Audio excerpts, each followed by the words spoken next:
공룡 한 마리를 키워본다면 짖을까 안 짖을까 학교에 아이를 데려다 주기도 합니다. 웬디 북클럽 쇼미더북 시즌 2 꼭 봐야 하는 영어 그림책. 이 책은 If I Had a Dinosaur 이라는 책인데요. 딱 보시면은 쨍한 일러스트와 이렇게 원색 위주의 색감이 시선을 확 사로잡습니다. 그리고 이 일러스트만큼이나 내용도 상당히 매력이 있는데요. 제목처럼 If I Had a Dinosaur, 실제로 내가 공룡 한 마리를 키워본다면 이라는 것을 소재로 글을 써내려간 책입니다. 여기에 등장하는 공룡은 제가 알기로는 브라키오사우루스인데요. 맞죠? 네. 그래서 이 공룡이 실제 아이와 함께 가정에서 그리고 학교에서 생활하는 이 자세한 모습들을 보여줍니다. 물론 다 상상에서 이루어지지만 이렇게 호기심을 자극하고 상상력을 자극하는 이런 생각을 한번 해보는 것도 참 의미가 있지 않겠나 싶습니다. 일단 나는 어떤 동물을 한번 키워볼까 해서 시작을 합니다. 그렇게 해서 고민을 하다가 공룡을 키워보면 참 좋겠다, 엄청 재밌겠는데 라는 발상에서 시작을 해서 브라키오사우루스가 등장하게 됩니다. 처음에는 이 공룡이 짖을까 안 짖을까 그것부터 고민하기 시작합니다. 그리고 이 공룡이 학교에 아이를 데려다 주기도 합니다. 그러면 학교에 데려다 주면 주변에 있는 친구들이 와, 네 공룡 짱이네 이런 반응도 보이겠죠. 그러면서 공룡이 있고 아이들이 그 공룡을 타고 다니기도 하고요. 그 다음에 이 공룡이 실제로 교실 안에 등장해서 글자를 배우거나 숫자를 배우기도 합니다. 아주 참신한 발상들이 시작이 되고요. 그러면서 공룡은 밥을 많이 먹는데 어마어마한 양의 채소를 먹기도 하고요. 그리고 공룡은 어마어마하게 많은 물을 마시기도 하죠. 그래서 이게 장점인지 단점인지 모르겠지만 수영장에 있는 물을 다 마셔버리기도 합니다. 자, 그래서 이렇게 공룡이 함께 생활하면서 있을 수 있는 모든 상황들을 아이 수준에서 모두 연출을 해 두었습니다.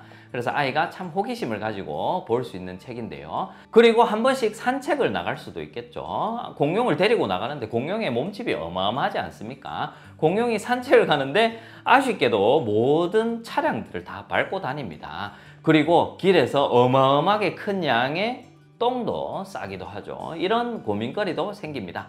그리고 이제 날이 저물었습니다. 밤이 되어서 집에 와서 소파에서 쉬기도 하고요. 같이 양치질도 하기도 합니다. 그 다음 공룡과 함께 잠자리를 드는데 과연 침대에 같이 어떻게 눕는지 아십니까? 아이가 누워있고 공룡은 창문을 통해서 머리만 들어와 있습니다. 몸통은 밖에서 자고 있고 머리만 아이랑 같이 집안에서 자고 있습니다. 이렇게 해서 마무리가 되는데요. 참 재미있는 이런 발상을 가진 아주 참신한 소재의 책이라고 할 수 있겠습니다.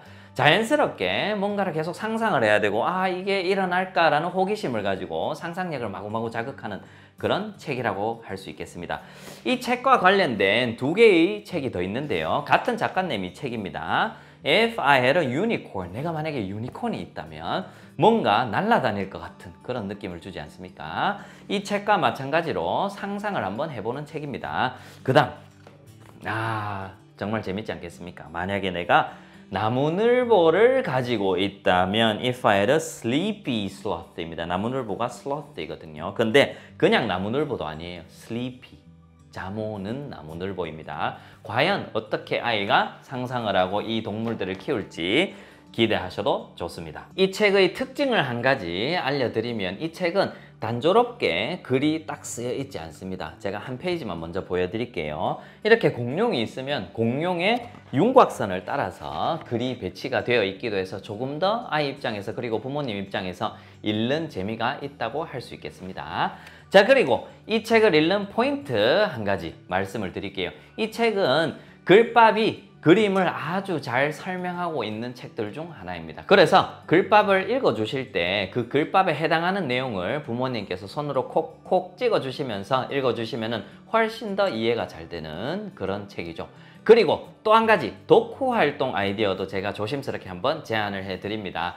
저는 사실 독후활동을 막 이렇게 거창하게 복잡하게 많이 하는 스타일은 아닙니다. 그 이유는 바로 독후활동이 너무 많아지고 커지면은 아이는 자연스럽게 독서량이 때때로는 줄기도 하거든요. 그래서 이런 생각에 바탕으로 해서 독후활동 그렇게 많이 하지는 않지만 그래도 이 책 같은 경우는 복잡하지 않는 선에서 간단한 수준으로 독후활동을 할 수 있는 장점이 있습니다. 바로 그것이 무엇이냐면 이 책의 소재와 마찬가지로 아이만의 반려동물을 한번 상상해 보는 것이죠. 그런데 그냥 일반적인 강아지나 고양이가 아닌 뭔가 좀 독창적인, 실제로 우리가 현실에서 키우기 조금 힘든 그런 반려동물을 상상해서 어떤 일이 일어날 건지 뭐 이야기만 나눠보셔도 좋고요. 혹은 그림 정도로 표현을 해보는 준비물도 거의 없고요. 간단하게 아이와 대화로서 풀어갈 수 있는 그 정도의 독후 활동 한번 조심스럽게 권해드립니다. 자, 그러면 제가 책을 읽어드리도록 하겠습니다. 같이 한번 가보시죠. If I Had a Dinosaur by Alex Barrow and Gabby Donnay. If I had a dinosaur, I'd walk him in the park. I wonder if my dinosaur would roar. Or would he bark? Roar! If I had a dinosaur, he'd carry me to school, and all my friends would shout, "Oh, wow! Your dinosaur is cool!" 자, 이렇게 오늘 아주 예쁜 세 권의 책 소개해드렸습니다. 이 책은 제가 조금 자세하게 설명을 해드렸고요. 이 나머지 두 권의 책도 비슷한 맥락이 아주 재밌고 유익한 그런 상상력을, 창의력을 자극하는 그런 책들이니 꼭 한번 활용해 보시기 바랍니다. 자, 그럼 오늘도 함께 해주셔서 감사드리며 혹시 이 책을 읽으시다가 궁금증이 생기시면 웬디북 유튜브 영상에 질문을 남겨주시거나 효림파파 네이버 카페에 질문을 남겨주셔도 아주 좋을 것 같습니다. 제가 성실하게 답변을 해드리도록 하겠습니다. 그러면 다음 책도 기대해 주시기 바랍니다. 바이!